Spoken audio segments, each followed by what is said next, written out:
तो world cup से ठीक पहले ऑस्ट्रेलिया से होने वाली 3 मैचों की वनडे सीरीज के लिए टीम इंडिया का ऐलान हो गया है। और जहां एशिया कप हम ताबड़तोड़ अंदाज में डोमिनेट करके जीते हैं, वहीं ऑस्ट्रेलिया के खिलाफ जो हमारी टीम अनाउंस हुई है उसमें हम थोड़ा सा कंजर्वेटिव एरिया की तरफ चले गए हैं और पहले 2 ओडीआईज के लिए हमने अलग टीम अनाउंस की है, जिसमें काफी सारे प्लेयर्स आराम करते हुए हमें दिखाई देंगे और केएल राहुल को टीम की कमान दी गई है। रविचंद्रन अश्विन टीम में वापस आ गए हैं। वहीं तीसरे और आखिरी मैच के लिए पूरे सीनियर्स और तमाम प्लेयर्स वापस आ जाएंगे और एक फुल स्ट्रेंथ स्क्वाड के साथ टीम इंडिया आपको दिखाई देगी। और प्रेस कॉन्फ्रेंस के दौरान भी रोहित शर्मा से इस बारे में सवाल पूछा गया तो उन्होंने कहा कि एशिया कप उनका बहुत अच्छा रहा है, सभी खिलाड़ियों को प्रिपरेशन का अच्छा मौका मिला है और तीसरे ओडीआई मैच के अलावा 2 वार्म अप मैचेस भी वर्ल्ड कप से पहले टीम इंडिया को खेलने हैं, तो एम्पल मौका होगा सभी खिलाड़ियों के लिए तैयारी करने का। लेकिन साउथ अफ्रीका के खिलाफ अपनी सीरीज हार कर आने वाले ऑस्ट्रेलिया की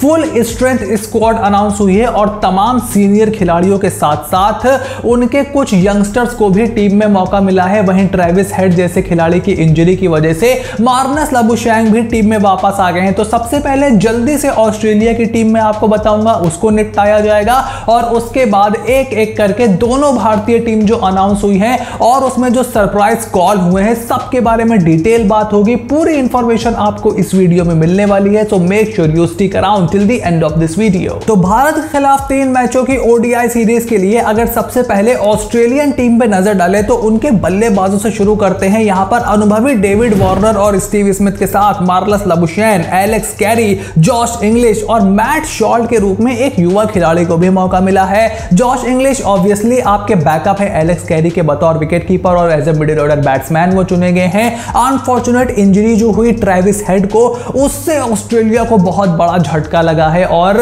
उनके एक स्पिन खेलने की काबिलियत और बीच बीच में स्पिन बॉलिंग करने की काबिलियत के साथ साथ जो उनकी फॉर्म उनके साथ थी उसको लेकर के ऑस्ट्रेलिया अब काफी ज्यादा कंसर्न है और एक नई ओपनिंग जोड़ी उनको मैदान पर उतारनी पड़ेगी। वहीं डेविड वार्नर जिन्होंने एक कमाल का शतक लगाया साउथ अफ्रीका की सीरीज में, उनकी फॉर्म में वापसी अच्छी खबर है और इंजरी से स्टीव स्मिथ भी वापस आ गए हैं, तो इससे ऑस्ट्रेलिया की बल्लेबाजी थोड़ी सी मजबूत दिखाई दे रही है। और मार्नस लाबुशैंग जो कि इनिशियली वर्ल्ड कप की स्क्वाड में नहीं चुने गए थे, अब वो भी इस टीम में वापस आ गए हैं। उसके बाद फटाक से अगर उनके ऑलराउंडर्स की तरफ अगर आप देखो तो यहां ऑलराउंडर्स की भरमार है। कैमरन ग्रीन है, मिचेल मार्श है, ग्लेन मैक्सवेल है और मार्कस स्टोइनिस है, यानी कि 3 फास्ट बॉलिंग ऑलराउंडर और 1 स्पिन बॉलिंग ऑलराउंडर इस टीम में है। यहां पर ट्रेविस हेड का नाम भी आप डाल सकते थे, बस इस समय वो इस टीम के साथ नहीं है। वहीं एस्टन एगर जो कि थोड़ा इंजरी से भी परेशान है और ऑस्ट्रेलिया वापस चले गए हैं कुछ पर्सनल रीजंस की वजह से, वो भी नाम आप यहां पर डाल सकते हो। देखना होगा कि क्या ऑस्ट्रेलिया की फाइनल ओडीआई वर्ल्ड कप की स्क्वाड में वो रहते हैं या फिर नहीं।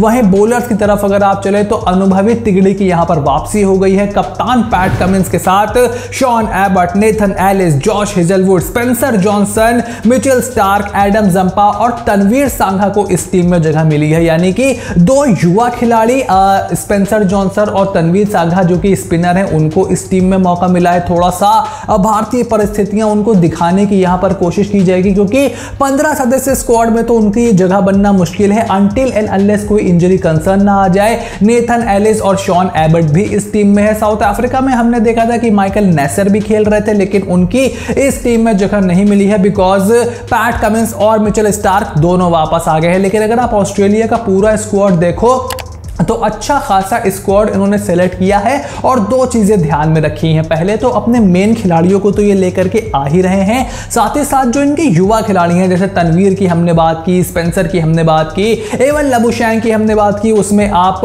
और किसी खिलाड़ी का नाम भी डाल सकते हो। तो इन खिलाड़ियों को कितना ऑस्ट्रेलिया खिलाती है और फिर इनमें से कितनी कॉल लेती है, क्योंकि टिम डेविड जो कि हिस्सा थे साउथ अफ्रीका के खिलाफ सीरीज में, वो इस स्क्वाड में नहीं है। मैट शॉल्ट यहां पर मौजूद है, तो देखना होगा कि क्या उनको भी रेकनिंग में रखा जाता है। तो ऑस्ट्रेलिया पूरी तैयारी से और अपने सारे सीनियर खिलाड़ियों को लेकर के आई है, वर्ल्ड कप से पहले पूरी तैयारी करने के मूड में है। वहीं अब अगर भारतीय टीम के बारे में पूरी डिटेल से बात करी जाए तो 3 ओडीआई मैचेस के लिए 2 अलग अलग टीम हमने अनाउंस की हैं, जिसमें से पहले 2 मैचों की टीम पर अगर हम नजर डालें तो यहां पर केएल राहुल हमें कप्तानी और विकेट कीपिंग करते हुए दिखाई देंगे। उसके अलावा ऋतुराज गायकवाड़, शुभमन गिल, श्रेयस अय्यर, सूर्य कुमार यादव, तिलक वर्मा और ईशान किशन को इस टीम में जगह मिली है। अब यहां पर दो चीजें बहुत ही ज्यादा गौर करने वाली है। पहली चीज तो यह है कि श्रेयस अय्यर इस टीम में चुने गए हैं, यानी कि जो उनके इंजरी को लेकर के बहुत ज्यादा सवाल उठ रहे थे कि क्या उनको रिप्लेस कर दिया जाएगा, क्या उनका इंजरी कंसर्न बड़ा है, क्या वर्ल्ड कप से उनका पत्ता कट जाएगा। थैंकफुली ऐसा नहीं हुआ है, क्योंकि श्रेयस अय्यर की इस मिडिल ऑर्डर में भारतीय टीम को बहुत ज्यादा जरूरत है। और दूसरी चीज गौर करने वाली यह है कि केएल राहुल कप्तान और विकेट कीपर तो चलिए ठीक है बन गए, अब आप तिलक वर्मा को लेकर के आए, आप सूर्य कुमार यादव को मौके पर मौका दिए जा रहे हो ओडीआई फॉर्मेट में, और अब आप ऋतुराज गायकवाड़ को भी टीम में लेकर के आए हो। मतलब शुभमन गिल और ईशान किशन ऑलरेडी आपकी ओपनिंग जोड़ी मौजूद है, तो आपको ऋतुराज गायकवाड़, जिनको एशियन गेम्स में भारतीय टीम की कप्तानी करनी है, उनको लेकर के आप आ गए हो। लेकिन संजू सैमसन को आपने सेलेक्ट नहीं किया है, जो कि एक साल पहले बोला गया था कि संजू सैमसन तो हमारे डेजिग्नेटेड फिनिशर हैं इन दी ओडीआई फॉर्मेट, आपको वो बैकअप विकेट कीपर का ऑप्शन भी देते हैं।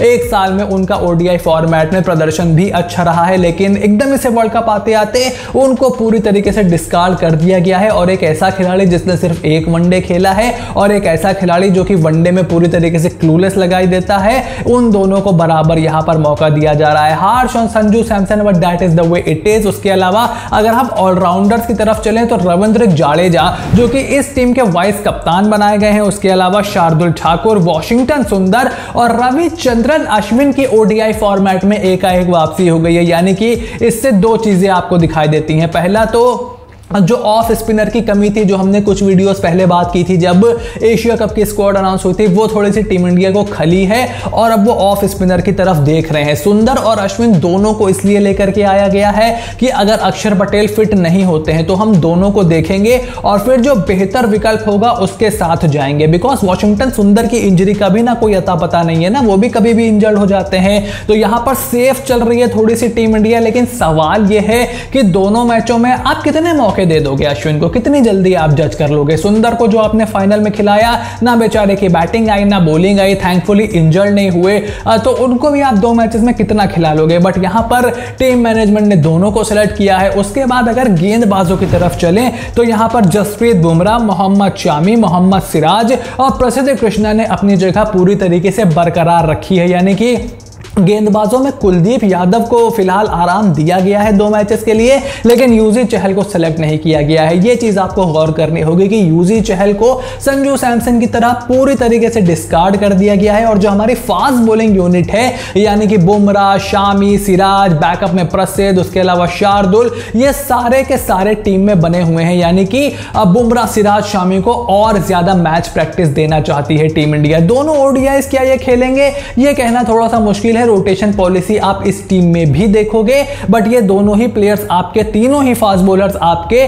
फर्स्ट 2 ओडीआईज की स्क्वाड में भी सिलेक्ट हुए हैं। वहीं तीसरे और आखिरी ओडीआई के लिए अगर टीम इंडिया की स्क्वाड देखें तो यहां पर फुल स्ट्रेंथ स्क्वाड बीसीसीआई ने अनाउंस की है। बल्लेबाजों में कप्तान रोहित शर्मा के साथ Shubman Gill, Virat Kohli, Shreyas Iyer, Surya Kumar Yadav, KL Rahul and Ishan Kishan as a wicket keeper चुने गए हैं। ऑलराउंडर्स में Hardik Pandya as a vice captain वापस आ जाएंगे तीसरी ओडीआई में। रविंद्र जाडेजा, शार्दुल ठाकुर, अक्षर पटेल, वॉशिंगटन सुंदर और रविचंद्रन अश्विन। यानी कि सुंदर और अश्विन ने अक्षर के आने के बाद भी अपनी जगह बरकरार रखी है। और अश्विन ने अक्षर के आगे जो आप वो डॉट देख रहे हो, उसका मतलब है सब्जेक्ट टू फिटनेस, यानी कि अगर वो पूरी तरीके से फिट हो जाते हैं तो तीसरे ओडीआई के लिए वो अवेलेबल रहेंगे। अन्यथा हम वॉशिंगटन सुंदर और रविचंद्रन अश्विन को तो टीम में देख ही रहे हैं। तो कहीं ना कहीं एक ऑफ स्पिनर टीम मैनेजमेंट को चाहिए, लेकिन उसके लिए बली किस खिलाड़ी की चढ़ाई जाएगी, क्या अक्षर पटेल की जगह खतरे में है, ये सवाल अब धीरे धीरे जरूर उठने लगेंगे। वहीं गेंदबाजों की तरफ अगर हम चलें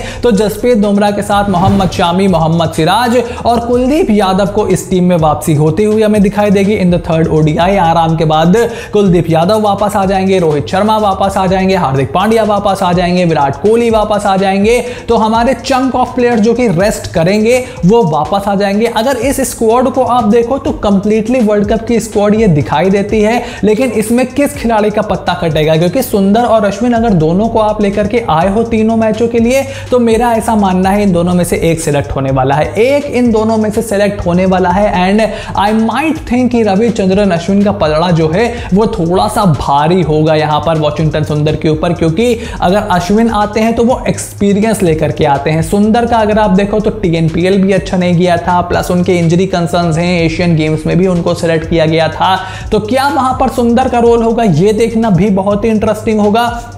लेकिन फिलहाल टीम इंडिया ने पूरी तरीके से साफ कर दिया है कि संजू सैमसन और युजवेंद्र चहल की अब इस टीम में आने की अब बिल्कुल भी गुंजाइश नहीं है, और अगर कोई इंजरी कंसर्न होता भी है तो हम फिंगर स्पिनर की तरफ जाएंगे, ना कि हम किसी रिस्ट स्पिनर की तरफ जाएंगे। तो भारतीय टीम और ऑस्ट्रेलियन टीम दोनों की स्क्वाड मैंने आपके सामने रखी। ऑस्ट्रेलियन टीम अपने सारे बड़े प्लेयर लेकर के आ रही है, लेकिन मेरे ख्याल से वहां पर भी आपको रोटेशन दिखेगी, और टीम इंडिया ने तो ऑलरेडी पहले 2 मैचेस के लिए अपने बड़े खिलाड़ियों को, काफी सारे खिलाड़ियों को आराम दे दिया है, और जिनको मैच प्रैक्टिस की जरूरत है उनको टीम में रखा है। तो आपका इस वर्ल्ड कप से पहले आखिरी सीरीज के ऊपर दोनों ही स्क्वाड के ऊपर क्या ओपिनियन है? Make sure to write it in the comment section और बिलो। और अगली वीडियो में हम दोनों ही टीम की वो जो प्लेइंग 11 है उसके बारे में बात करेंगे, और देखेंगे कि पहले 2 मैचेस के लिए टीम इंडिया की क्या प्लेइंग 11 होनी चाहिए और ऑस्ट्रेलिया किस प्लेइंग 11 के साथ आएगी। तो बहुत ही इंटरेस्टिंग समय आ चुका है, हर दिन एक्साइटमेंट बढ़ता चला जा रहा है। So make sure to click on the subscribe button,